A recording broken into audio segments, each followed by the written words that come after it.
Turning now to the COVID-19 pandemic, a warning against using the one-dose Johnson&Johnson vaccine due to a rare and dangerous blood clot. But as Gloria Pazmino reports, the Food and Drug Administration says the benefits still outweigh the risks for some people.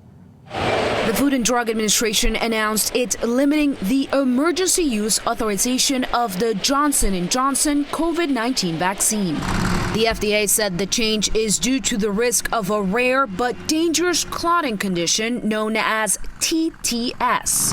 TTS stands for thrombosis with thrombocytopenia, which translates to clotting with low blood platelets. What we noticed about a year ago was that a relatively small number of people were developing unusual clots or clots in unusual places like the brain, often a week to 2 weeks after getting the Johnson&Johnson vaccine. Only people 18 and older who cannot access other vaccines, are allergic to them, or those who would refuse to get vaccinated otherwise will be able to receive the Johnson&Johnson shot.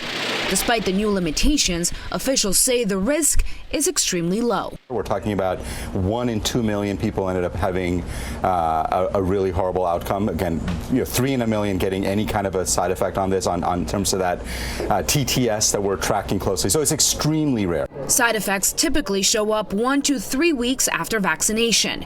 Officials stressed those who have yet to be vaccinated against the virus have good alternatives. The bottom line is there are other options. We have Moderna and Pfizer, both of which don't have this rare side effect.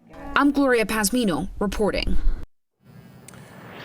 More people are now able to get on board a cruise ship this summer. The Centers for Disease Control and Prevention today announced it's lowering its threshold for considering ships highly vaccinated. It's dropped its requirement of 90% vaccinated passengers to 90%. Cruise lines who take part in this program are required to share the vaccination status of each ship with the CDC, which is then posted online. The U.S. Army says just over 500 active duty soldiers refused to get the COVID-19 vaccine as of May 5th. That group, including 2 battalion commanders and 6 regular Army leaders, have been relieved of duty. The U.S. Army says nearly 3,400 soldiers have also been given written reprimands for refusing to get vaccinated.